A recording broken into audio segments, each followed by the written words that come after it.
Ang masasabi niyo about dun sa reaction ni Val? Nagtanong si attorney, ano raw ang masasabi mo sa reaksyon ni Val? Ano sagot ni Beyonce? Matubang. Si Kuya Val po kasi, may mga umalis na po kasi talaga sa kanilang beneficiary din po ay. Ang tanong ni attorney, ano ang masasabi mo sa reaksyon ni Val Santos Matubang? Aba, ibang sinagot ni Beyonce, mga kaibigan. Lumihis. Pakinggan natin. Bakit po? Another question. Bakit po? Tanong ni attorney, bakit po?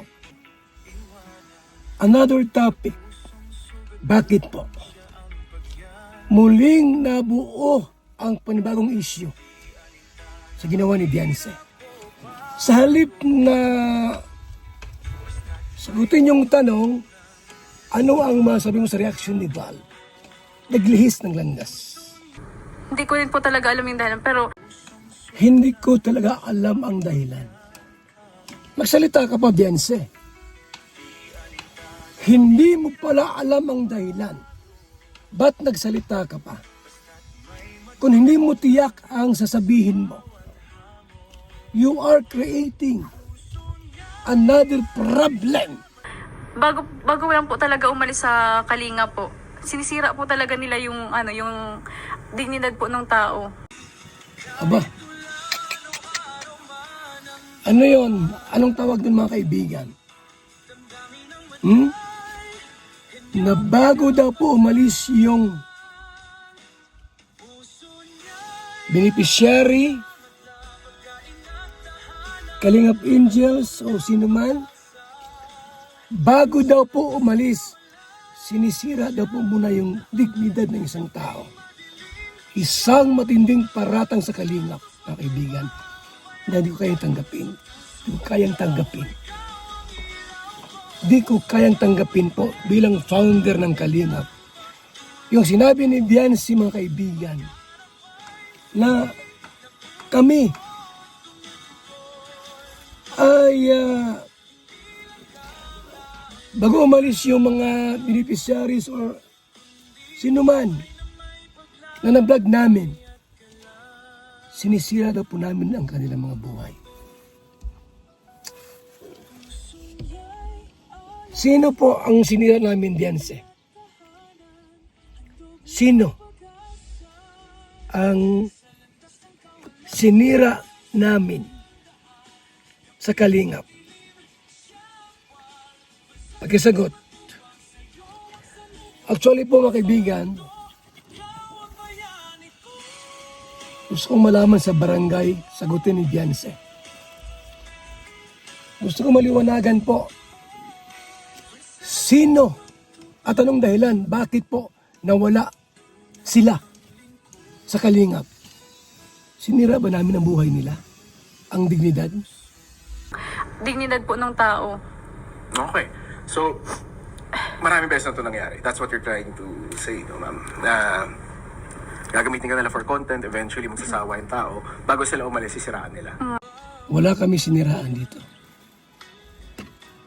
Sila, kayo, ang kusang sumira sa inyong dignidad. Wala kami ginawa. Sino? Sige, sabihin nyo. At sabihin ko ang dahilan bakit sila nawala.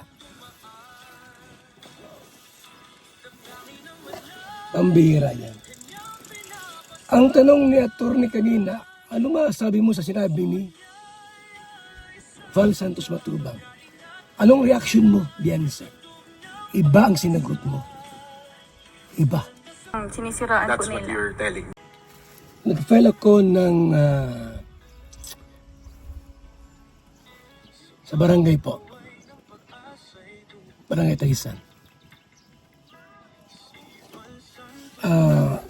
Ipapatawag ko si Beyonce at sagutin ito. Gusto kong malaman at marinig mula sa kanya, sino ang mga sinira namin? Isa-isahin niya. Dito po, huwag makialam ang Rapi Tulfo in action.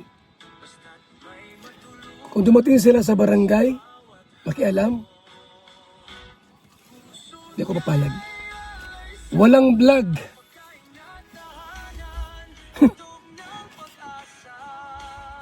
Content creator ako eh. No vlog. Mag-usap lang kami with Kapitan, Secretary, Biancy at ako. Walang sinumang isa ang pwedeng makapasok. Ako lang, Kapitan, Biancy, Secretary.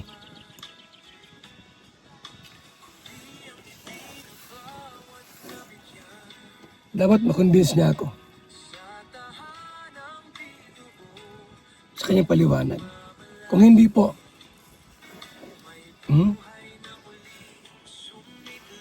cybercrime ang kita natin ito. Right now. Kilala niyo po itong mga taong to, ma'am? Si Ate Erica, Yes, sinundan po Erica niya. Mason. Diyos ko po. Si Erika pa. Pambira yan. Alam mo ba, Biancy, ang kwento ni Erika? Ang nangyari diyan? Ba't nagsalita ka nang di mo alam ang nangyari kay Erika?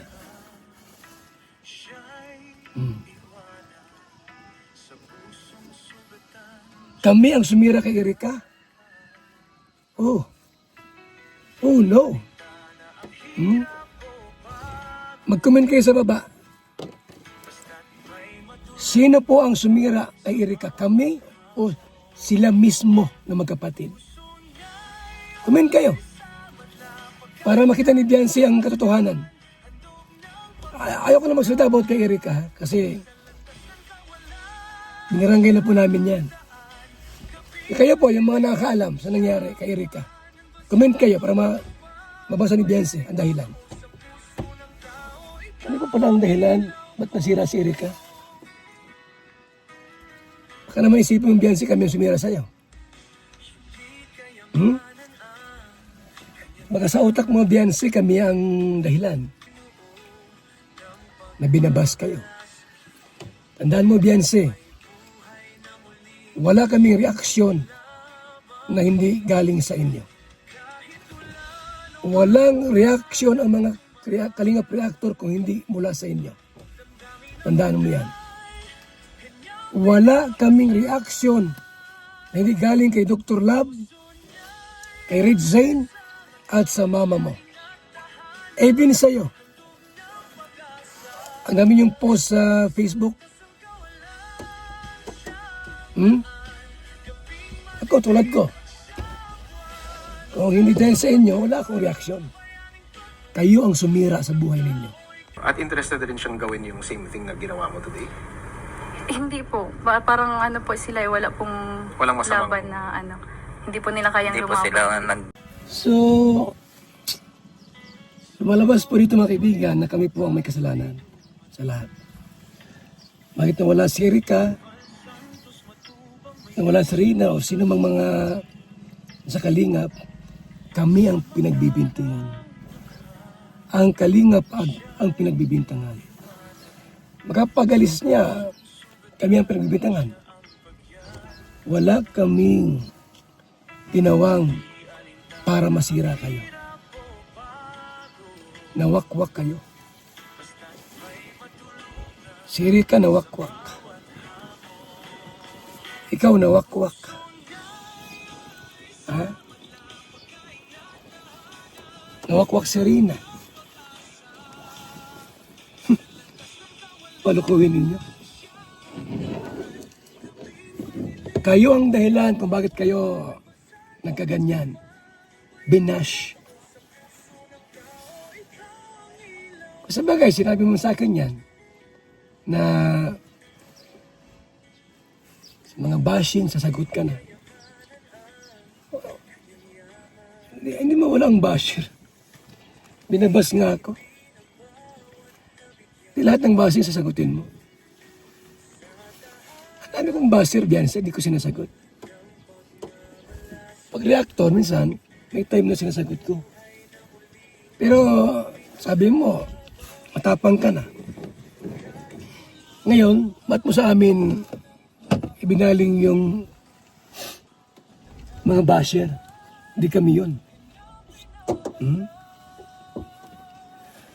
Normal sa isang tao na nasa social media, nakikita every day, every week, na may bashing.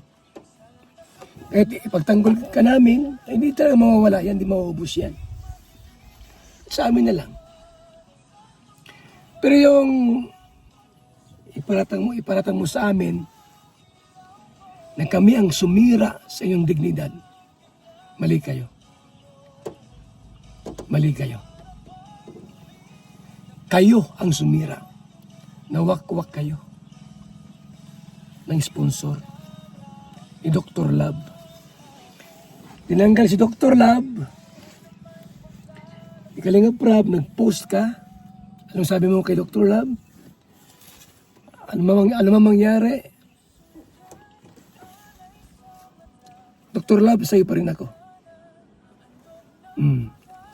Inampihan mo si Dr. Love. Sa halip na ang Kalingap ang tumulong, kinampihan mo si Kalingap Prab, pero mas pinili mo si Dr. Love na tinanggal sa Kalingap. Ngayon, pinatulpong pa ako. Ang hindi ko matanggap, mga kaibigan. Yun ang hindi ko matanggap. Na isang Biancy Jane Batalero pinatulpo ang isang Bal Santos Matubang. Tapos ang reklamo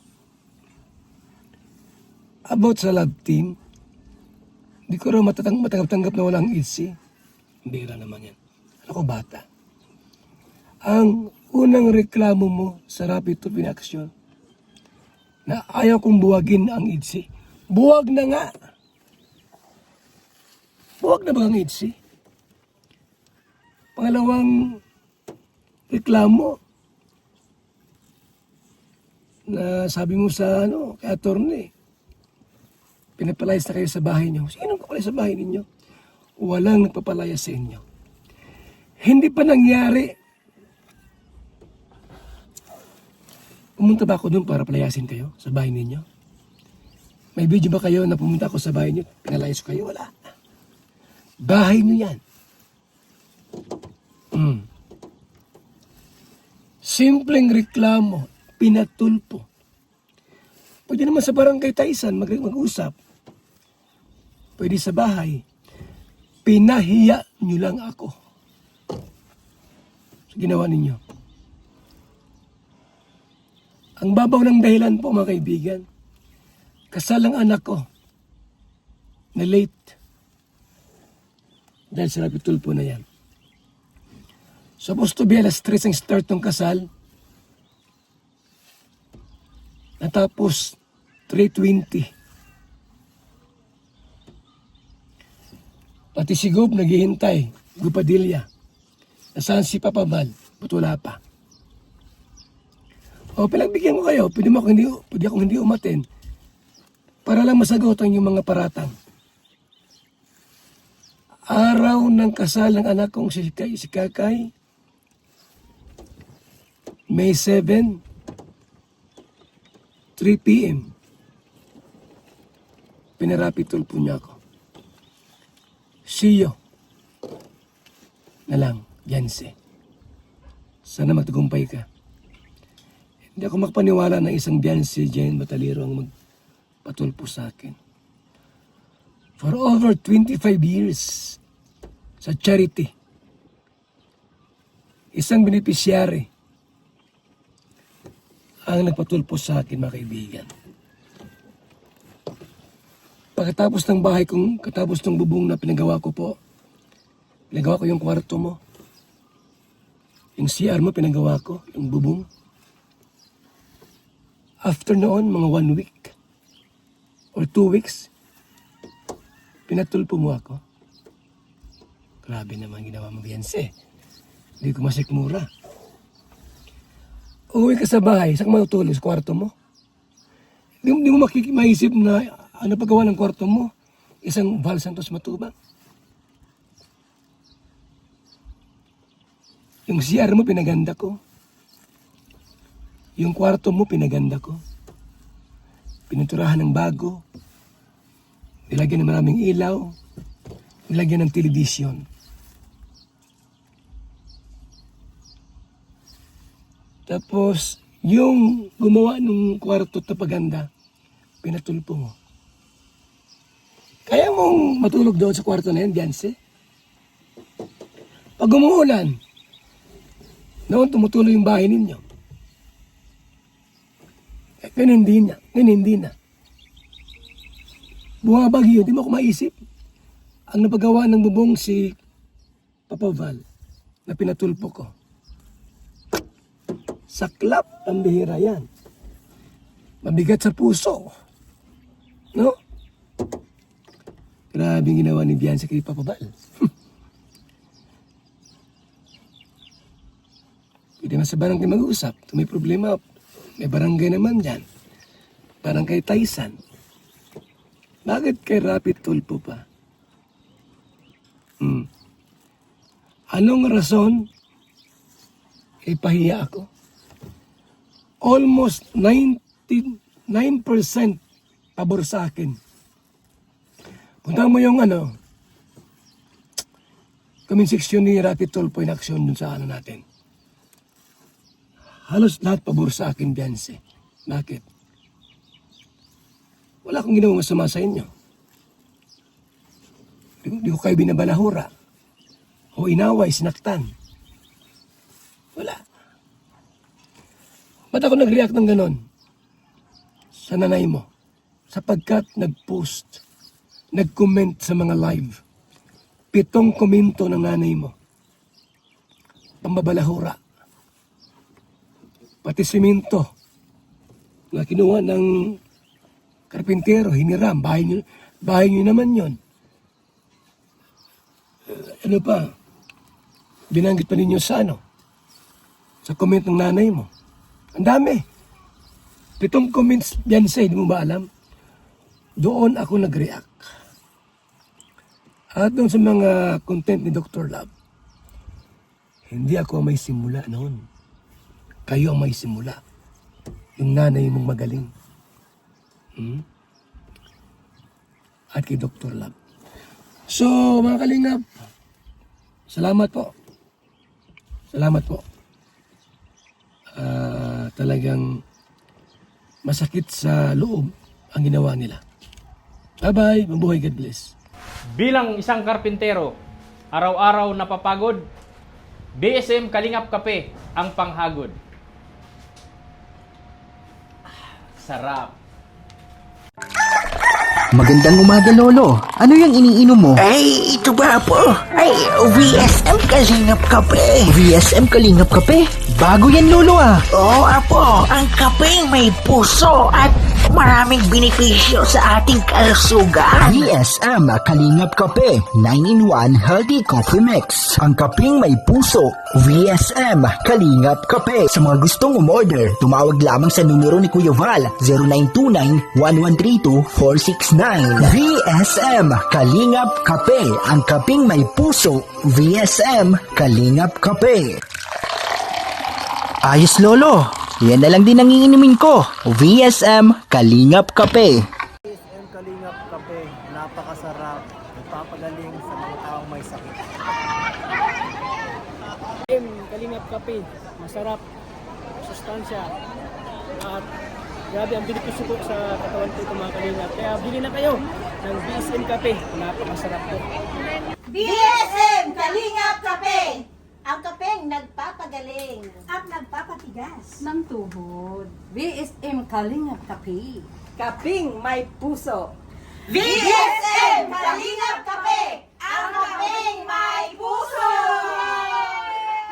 BSM Kalingap Kape!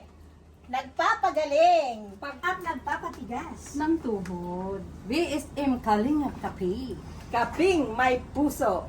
BSM Kalingap Kape! Ang kapeng may puso! BSM Kalingap nagpapagaling at nagpapatigas ng tuhod. BSM Kalingap Kape. ang kaping may puso.